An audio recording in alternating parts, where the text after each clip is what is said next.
اگر آپ نے ابھی تک ہمارا چینل سبسکرائب نہیں کیا تو ابھی سبسکرائب کریں اور بیل آئیکن کو کلک کر کے ہماری لیٹسٹ ویڈیوز کے بارے میں اپڈیٹ جانیں۔ اب میں زحمت دیتا ہوں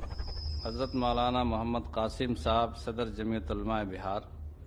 تشریف لائیں اور اپنے مقالے کا خلاصہ پیش کریں۔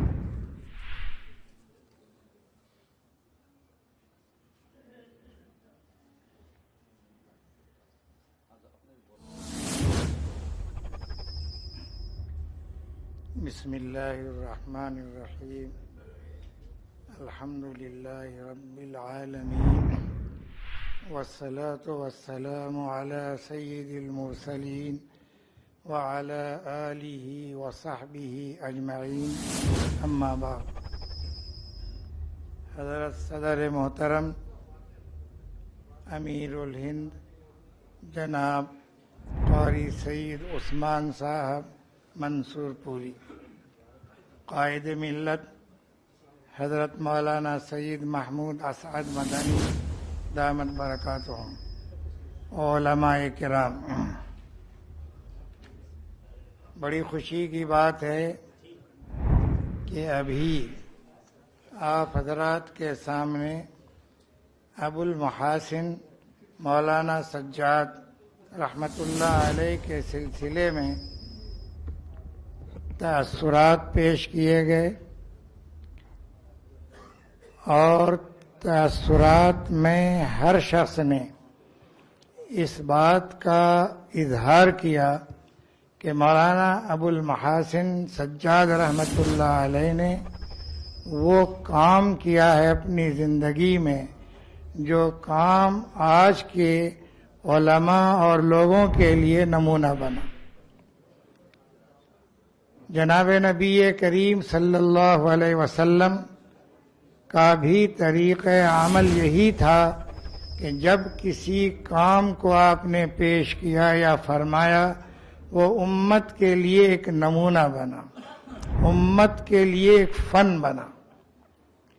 حضرت مولانا ابو المحاسن سجاد رحمۃ اللہ علیہ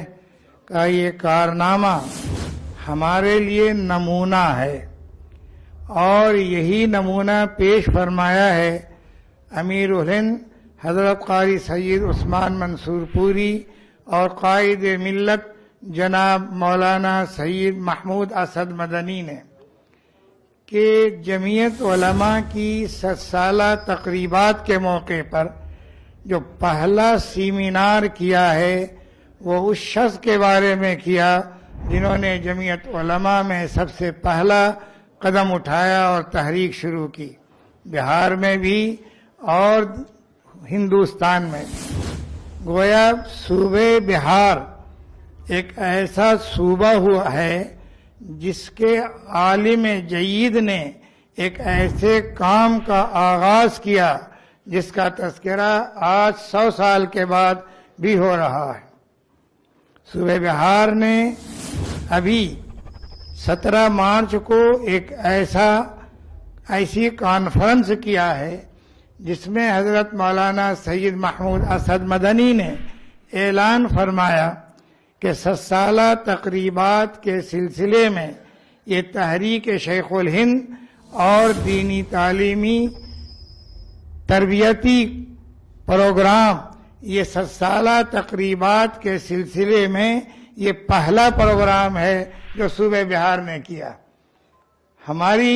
یہ خواہش ہے اور گزارش ہے کہ علماء بھی اپنے اپنے طور پر کوئی ایسا کام کریں جو کام آنے والی نسل کے لیے نمونہ بنے۔ تقریریں،